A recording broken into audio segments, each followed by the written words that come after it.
सर्वसिद्धे ध्रुवममलमणोवमं गतिं पत्ते वोच्छामि समयपाहुड मृण्मो सुध केवली भणिदम्। पंच परमेष्ठी भगवान की जय। सम्यक दृष्टि की विशेषताओं की चर्चा हो रही है। कहते हैं ना, सम्यक दृष्टि पंचेंद्रियों के विषयों का सेवन क्यों करता है, तो यहाँ बता रहे हैं कैसे करता है और क्या होता है।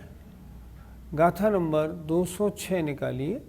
सेवंतो वीण सेवदी, सेवंतो वीण सेवदी, असेवमाणो विसेव गो कोवी, असेवमाणो विसेव गो कोवी, पगरण चेठा कसवी, पगरण चेठा कसवी, नय पायरणोति सोहोदी, नय पायरणोति सोहोदी।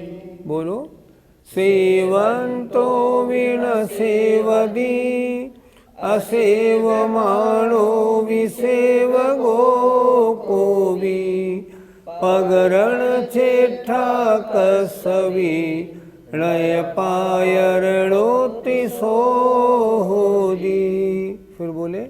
सेवंतो वीण सेवदी, असेवमाणो विसेव गो कोवी, पगरण चेठा कसवी, नय पायरणोति सोहोदी।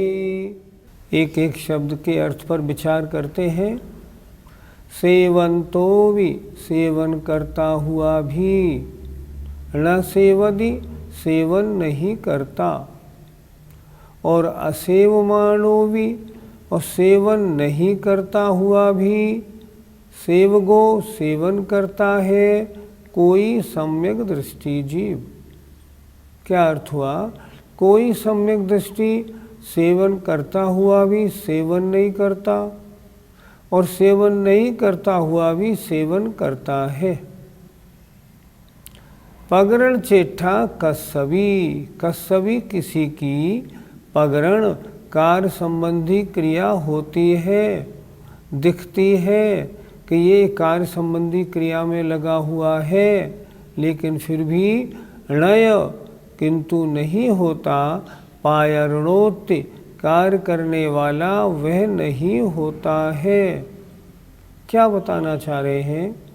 जैसे जिसका लगाव है जिस कार्य से, और वो उस कार्य को नहीं कर रहा हो, किसी और से करा रहा हो या कोई और कर रहा हो, तो प्राकरणिक कौन होता है? जो बैठा है, काम नहीं कर रहा, लेकिन फिर भी जिसका उसके साथ में इन्वॉल्वमेंट है। और कोई कैसा है?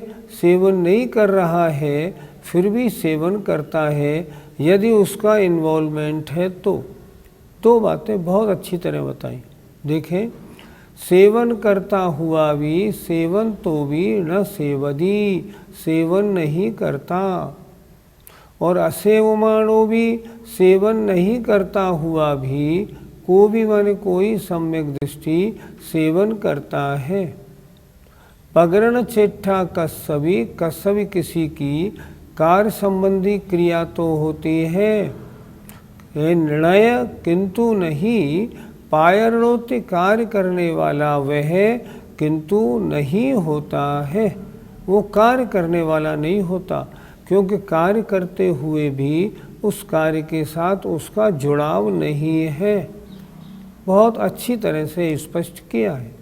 अर्थ देखें, कोई सम्यक दृष्टि रागादि भाव के अभाव के कारण विषयों का सेवन करता हुआ भी उनका सेवन नहीं करता, और अज्ञानी विषयों में राग भाव के कारण उन्हें सेवन न करता हुआ भी सेवन करने वाला होता है।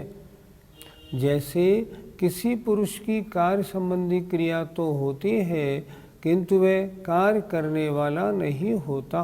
पंडित जी, सेवन करते हुए भी सेवन नहीं करने वाला कैसे? जैसे कोई मुनिराज भोजन करते हैं, उन्हें अपने शरीर की स्थिति के लिए भोजन करना पड़ता है, लेकिन उनका भोजन सेवन करने में या भोजन करने में कोई राग नहीं होता। तो राग नहीं हो तो सेवन करते हुए भी वो जीव सेवन करने वाला नहीं होता है। जैसे आप सबने भरत चक्रवर्ती की वो कथा सुनी होगी। कोई भरत चक्रवर्ती के पास आया, आप कैसे क्षायिक सम्यक दृष्टि हैं, इतने बड़े शासन का भोग करते हुए भी, और आप कैसे है कहते हैं सम्यक दृष्टि है, भोगता नहीं, ऐसे कैसे?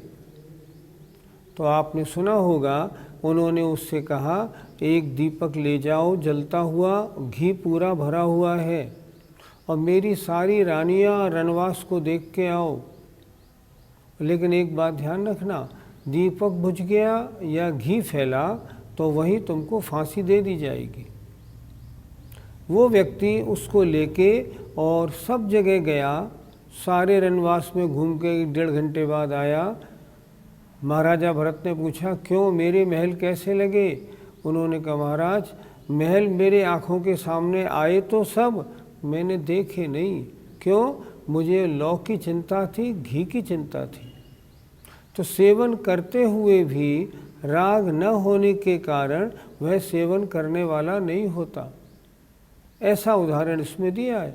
तो सम्यक दृष्टि क्रिया करता हुआ तो दिखाई पड़ता है, लेकिन फिर भी उसमें वह लगा हुआ रागी नहीं होता है।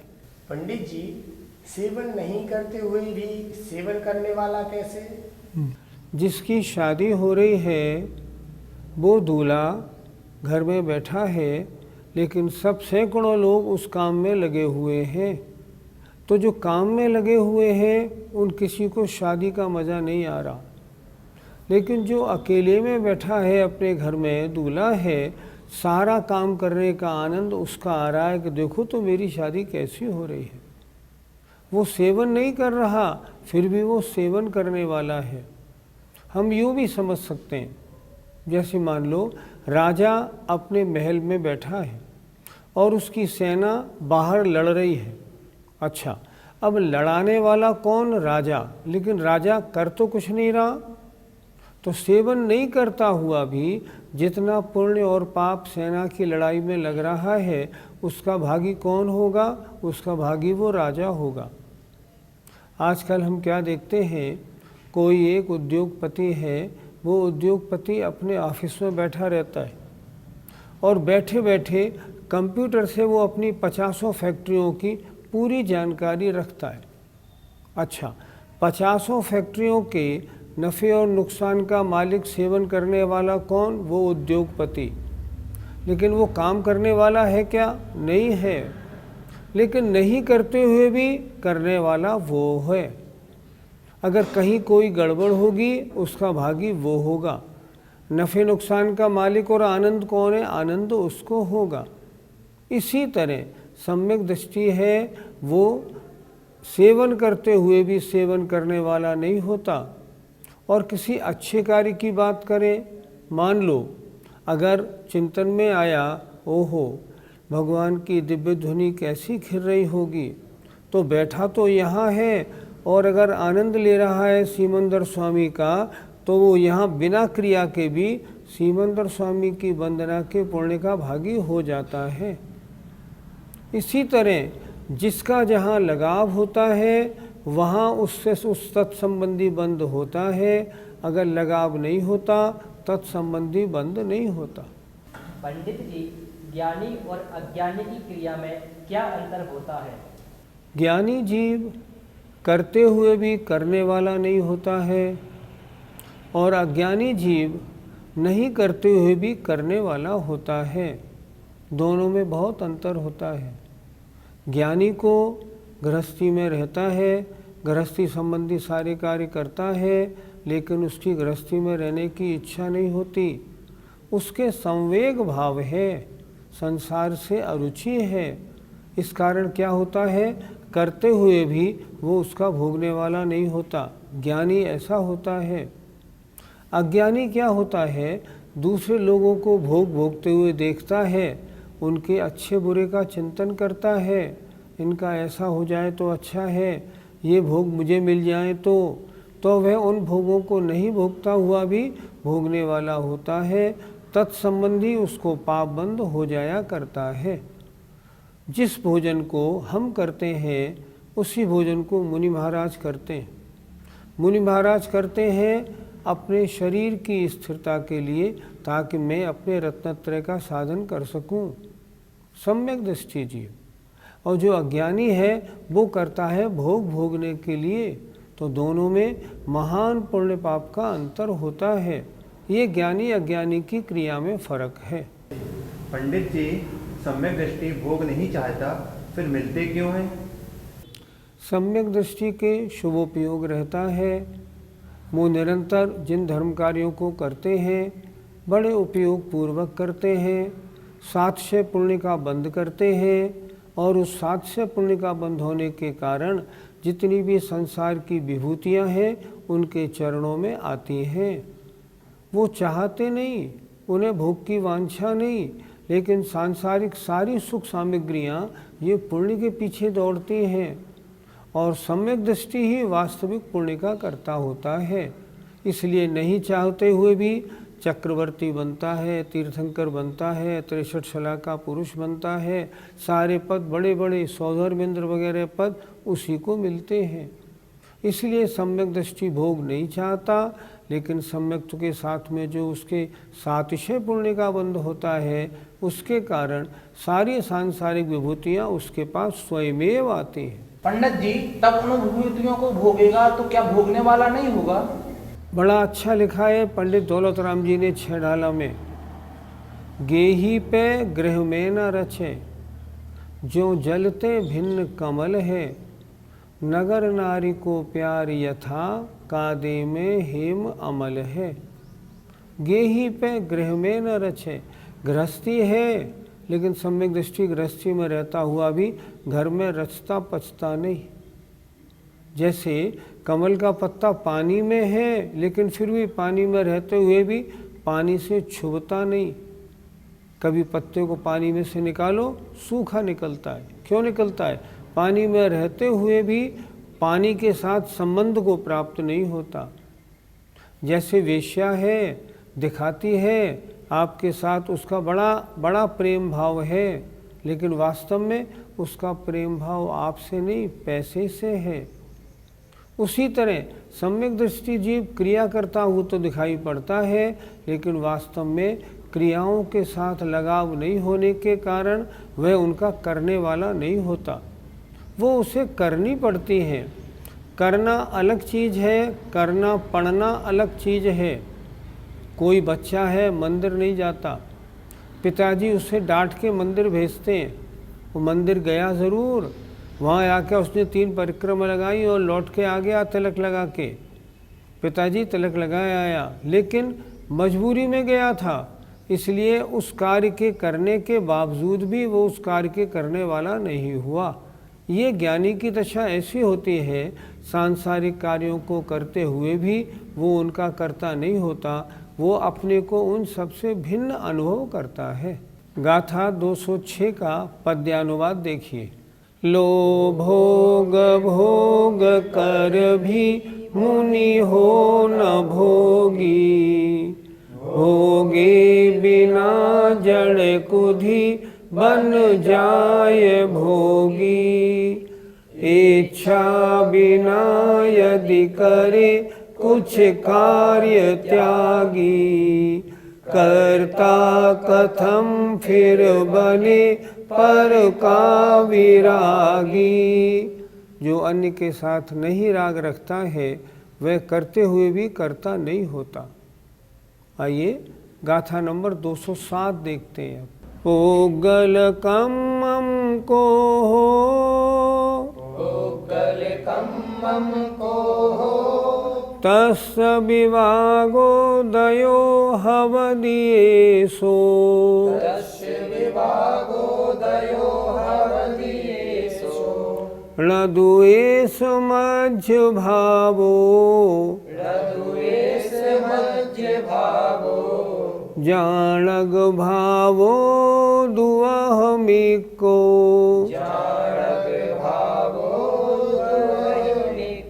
बोलिए।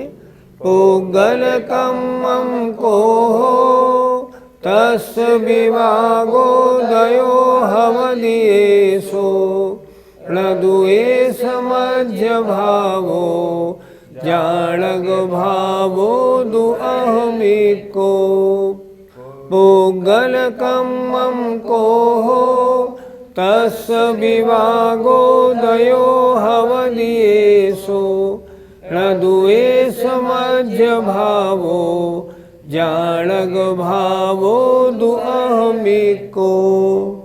एक एक शब्द का अर्थ देखते हैं। पुगल कम्मम पौद्गलिक कर्म रूप, कोहो क्रोध है, तस् उसके विभाग उदो विपाक का उदय होने पर हवदि होता है ऐसा यह। न द्वेष नहीं है यह मज्ज भावो मेरा स्वभाव जानक भावो दुअहमिको अहम एक को मैं तो एक जानक भावो ज्ञायक भाव रूप हूँ। मैं क्रोध रूप नहीं, मैं कैसा हूँ? मैं तो ज्ञायक भाव रूप हूँ। क्या समझाना चाह रहे हैं यहाँ? ये कह रहे हैं क्रोध क्या है? पुद्गल कर्म है, द्रव्य कर्म। जब उसका फल देने का समय आता है तब उसके फल के अनुसार मुझ में क्रोध उत्पन्न होता है, लेकिन ये क्रोध मेरा स्वभाव नहीं है। स्वभाव किसे कहते हैं? जो बिना किसी कारण के होता है। मेरा स्वभाव है जानना, देखना, ज्ञायक भाव। तो ज्ञायक भाव किस कर्म के उदय से हुआ? किसी कर्म के उदय से नहीं। क्यों? मेरा स्वभाव है। वस्तु का स्वभाव किसी कर्म के या किसी अन्य कारण से नहीं होता, वो तो त्रिकाल उसमें पाया जाता है। तो मैं तो ज्ञायक भाव स्वभावी हूँ। तो ये क्रोध कहाँ से आया? क्रोध तो क्रोध कर्म के उदय के कारण ये हुआ। ये मेरा स्वभाव नहीं, ये तो मेरा विभाव है। अतः इसको मैं अपना कैसे मानूं? ये मेरा नहीं, मैं तो मात्र गायक स्वभावी हूँ, ऐसी भावना रखता है। एक बार फिर समझिए। पुगल कम्मम को हो, क्रोध क्या है? पौद्गलिक कर्म रूप है। तस् विभागो दो, उसके विपाक का उदय, ऐसो हवदी, यह ऐसा होता है। न द्वेष मज्ज भावो, एस मज्ज भावो न, यह मेरा स्वभाव नहीं है। अहम एक को जानक भावो, मैं तो एक ज्ञायक स्वभाव मात्र हूँ। ऐसा समझता हुआ वह क्रोध के उदय में भी कभी क्रोध ही नहीं बनता। क्रोध का उदय आया है, ये तो कर्म के उदय के कारण है, मेरा स्वभाव नहीं। मैं अपने स्वभाव को छोड़कर विभाव में क्यों जाऊं? इसलिए वो क्रोधादि कार्यों को करने वाला नहीं होता है। कौन? ज्ञानी। अर्थ देखें। सम्यक दृष्टि विरागी जीव ऐसा जानता है कि क्रोध नाम का पौद्गलिक कर्म है, उसके विपाक का उदय ही मेरे अनुभव में प्रतीति रूप से आया करता है। अर्थात जब वो कर्म फल देता है ना, तब क्रोध रूप परिणमन मेरे में होता है। सो यह मेरा स्वभाव नहीं है। स्वभाव क्यों नहीं है? क्योंकि पुद्गल कर्म के उदय होने के कारण हुआ है। मैं तो निश्चय से एक ज्ञायक स्वभाव हूँ, इसमें संदेह नहीं। ऐसी उसकी पक्की धारणा अपने बारे में होती है। पंडित जी, ज्ञानी राग को स्वभाव क्यों नहीं मानता? राग आत्मा में हुआ है, इसलिए चैतन्य भाव है, ये तो ठीक है। पर स्वभाव है तो अन्य के कारण क्यों हुआ? अगर राग आत्मा का स्वभाव माना जाए तो आत्मा में बिना किसी अन्य के कारण होना चाहिए। शीशा है, शीशी के नीचे आपने काला डोरा लगा दिया। काले डोरे के कारण वो शीशा अब उतने हिस्से में काला दिखाई दे रहा है। ये कालापन क्या उस शीशे का स्वभाव है? नहीं है। ये कहाँ से आया? ये उस डोरे के कारण आया। तो डोरे के कारण जो कालापन दिखाई पड़ रहा है, ये कांच का स्वभाव नहीं, ये तो उस डोरे के कारण होने वाला कांच का परिणमन है। इसको कहा जाता है विभाव परिणमन। जो अन्य के कारण हो वह विभाव परिणमन, जो स्वभाव होता है बिना किसी कारण के जो पाया जाता है वो कहलाते हैं स्वभाव परिणमन। ज्ञानी जानता है क्रोध मेरा स्वभाव नहीं, इसलिए क्रोध होने पर वो उसमें रचता पचता नहीं। पंडित जी, ऐसा चिंतन कब करना चाहिए? संसारी अवस्था में सुख दुख रूप, राग द्वेष रूप, संयोग वियोग रूप, अच्छे बुरे रूप, धन की प्राप्ति नुकसान रूप, रोगी और स्वास्थ्य रूप, ऐसी दशाएं निरंतर होती रहती हैं। जो भी जब तक संसार में है ये विभिन्न दशाएं हमेशा होती रहती हैं। तो जब भी ऐसी दशाएं हों उस समय ये चिंतन करना चाहिए। इस चिंतन से लाभ क्या होगा? मान लो रोग हो गया और रोग होने पे आप व्यथित हुए, पीड़ा होने पे आप दुखी हुए, तो असाता वेदनी कर्म का आश्रम होगा। और अगर उसके होने पर समता परिणाम रखा और शरीर के स्वरूप का चिंतन किया, कर्म के उदय का चिंतन किया, तदनुसार होने वाला कार्य है, ये मुझ में नहीं हो रहा, ये सारा कार्य तो शरीर में हो रहा है। जब ऐसा चिंतन करेंगे तो क्या होगा? ज्ञानीपना रहेगा, उसमें उलझेंगे नहीं, नवीन कर्मबंध नहीं होगा। नवीन कर्मबंध अज्ञान दशा में होता है। सुखी दुखी होने पर अगर संपत्ति अधिक आ जाए और सुखी अनुभव करता है तो भी सुखी अनुभव करना भी कर्मबंध में कारण है। संपत्ति का नाश हो जाए, दुखी अनुभव करता है तो भी कर्मबंध का कारण है। परिणाम कैसे रखें? हमेशा समता परिणाम, ना सुख रूप ना दुख रूप, ना हर्ष रूप ना विषाद रूप, ना अच्छे मानने रूप ना बुरे मानने रूप। आत्मा का काम जानना देखना है। जानना देखने तक कोई बुराई नहीं, लेकिन जानने देखने में ये अच्छा है ये बुरा है, जब राग द्वेष का प्रवेश हो जाता है तब वो चीज़ कर्मबंध में कारण हो जाती है। ज्ञानी ज्ञाता दृष्टा होता है, संसार की सारी दशाओं को अच्छी प्रकार देखता है, लेकिन वो जानता है ये तो संसार है, इसमें ऐसा ही होता है, सब कर्मोदय का फल है। मेरी ये दशाएं कर्मोदय से हो रही हैं, मेरा स्वभाव नहीं, मैं तो जानने देखने वाला आत्मा मात्र हूँ। ऐसा चिंतन करने से उसके तत्संबंधी राग द्वेष परिणाम नहीं होते और नवीन बंध का भी अभाव रहता है।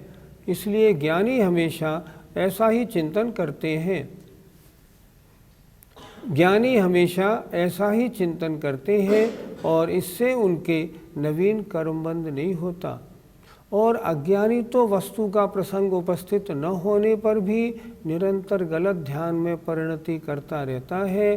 उससे उसके वह कार्य न होते हुए भी तत्संबंधी पाप का अज्ञान के कारण बंद होता है।